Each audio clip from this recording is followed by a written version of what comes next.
Welcome back, Luxurious Fleet. We got some incredible news today on the Landcruiser 300, high performance variants, hybrids, diesels. We're going to talk about it all. And a lot of this information that's coming out is definitely a little fishy to me, so we're going to sift through it the best that we can. Speaking of fish, check out my catfish review of the Hyundai Sonata. I had a lot of fun reviewing it. And guys, we're gonna head over to the desktop today to decipher all this information because this computer is definitely not big enough to contain all the news that we have today, especially the spreadsheet. And guys, make sure to smash the like button for the next generation Landcruiser 300, and let's roll on over. Over at Motor One, let's get into all of this crazy Landcruiser news that we have today. GR Landcruiser could be underway along with other core models. Now, I've already talked about how the Landcruiser is likely to be canceled here in the United States. Keep that in mind as we go forward today. So speaking to Australia's car sales and reported by Motoring, a Toyota Australia spokesperson said that there's no reason Landcruiser or Hilux couldn't have GR models, and we've trademarked GR Hilux. Well, there's already been a GR Hilux before, but yeah, that to me says that they're going forward with the GR Hilux, and I don't see a reason at this point, and he doesn't either, that there's not going to be a GR Landcruiser. So there are reports saying that Lexus developed a 268 horsepower and 479 pound-feet 4-liter twin-turbo gasoline V8. That doesn't make any sense to me. We'll go over that in a second, but that engine makes absolute zero sense in terms of the power numbers that they're claiming. At the end, they say, don't expect the GR Landcruiser to reach the American showrooms, as it's been unconfirmed, but the Landcruiser's demise in the US market came this month. So keep that in mind. Landcruiser unlikely to come to the States as a Landcruiser, but I mean, it's gonna come as a Lexus, right? The LX. And over at Best Car Web Japanese scoop side, they are saying that the Landcruiser is expected to appear in August of 2021. So hopefully we get an unveil early next year, maybe spring at the latest. I mean, guys, we're just salivating to hear anything about the next Landcruiser 300 series. Official news, right? But these rumors are fun as well. Now they're saying that there are two power units, a 3.5 liter V6 gasoline turbo and a hybrid based on the 3.5 liter and V6 turbo. So they're saying that the 4.6 liter V8 will continue. That's going to be in many markets. Keep that in mind. Of course, it's going to see its end in the Lexus GX here in the States, probably in the next few years when I feel like they're going to cancel the GX. But I could see that 4.6 liter, that tried and true V8, living on in many markets. Estimated price is about 5.5 million to 8 million yen. Doing some quick math in my head, that's probably around $50,000 to about 75,000 US dollars. So that's still cheaper than the Landcruisers we currently have on sale, right? Those are about 85 grand here in the States. Now over at Spider 7, another Japanese scoop site, debuted in 2021, rumors of Landcruiser next model, 268 horsepower GR setting. Now they have their own things to say about the powertrains. One is the setting of a 3.5 liter V6 or V8 twin turbo diesel engine, which would, my guess would be the one VD that's currently on the market in many places in the world, not here in the States, unfortunately. The other is a 3.5 liter V6 twin turbo engine diverted from the Lexus LS in a multi-stage hybrid system. And I figured that was more of the route they're going to go because that's the only hybrid system I believe in the entire Toyota Lexus landscape that is rear-wheel drive based with the availability for all-wheel drive. So, and they're saying it's a strong possibility that only the latter will be set, which is a 3.5 liter V6 twin turbo engine. All right, heading over to my spreadsheet, we're going to shake down all the things that we've heard on the Landcruiser for a long time now.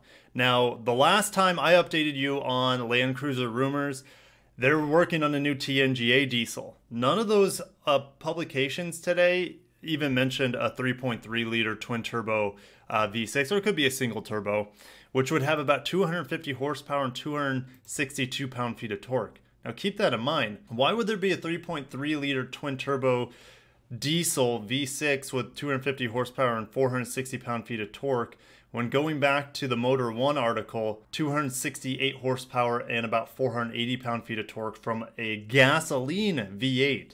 Again, these numbers don't make any sense. Turbo V8. Okay, this is the engine that's supposed to be in the LCF. if it's still ever going to happen, or the LSF, or a lot of other, or like the LQ, the LF1 limitless concept. They're saying that should have over 600 horsepower in those engines. So if this is the same 4-liter V8, how could it go from 600 horsepower to about 268 horsepower? And it should have about 600 pound-feet of torque, not 479 or whatever Motor 1 and Motoring Australia is saying. Just doesn't, it makes absolute no sense to me. Now, base engine could be very different depending on where you live in the world. It could be that 4.6 liter V8.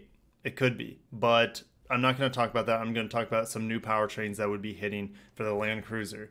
So 3.44 liter V35A FTS, same engine in the LS500. Maybe they take off a little horsepower for reliability, but maybe tune it a little bit for more torque. So down from 416 horsepower to 400 horsepower, just my guess, taking a stab at it.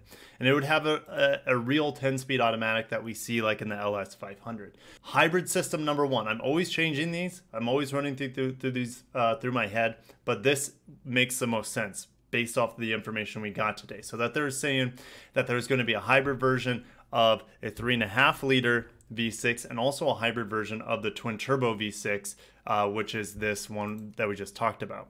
So we have a 3.5 liter 8GR FXS V6. This would be the exact same powertrain setup that we see in the LS500H and the LC500H. Now it has 3 physical gears mixed with the Toyota hybrid CVT. So they've synthesized 6 CVT gears in between those 3 physical gears, and then they have 1 overdrive. So technically it's about 10 gears for that setup. How it's applied in the LS500 hybrid, we get a 295 horsepower V6 with 177 horsepower electric motors, because there's 2 of them in there. And that gets us 354 horsepower combined and 369 pound-feet of torque. My guess for fuel economy would be about 25 miles per gallon. Likely, my guess, what we're likely to see in the LX, maybe as the only hybrid option initially. I don't know about this lower power one, but this higher power one would have the same twin turbo V6 that we see in the LS500, but they're hybridizing it.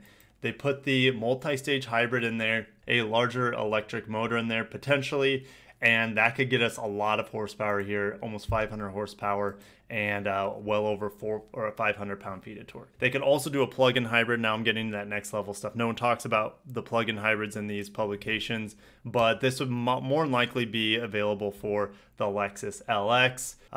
Even potentially more power, right? Because we see from the RAV4 Prime, they're able to get quite a bit more horsepower to that hybrid setup. Some larger electric motors as well, a bigger battery pack, 40 miles of electric range, and I mean, this thing would be really, really fast. And I don't know if GR for the Land Cruiser is going to be more of a road performance vehicle or an off-road.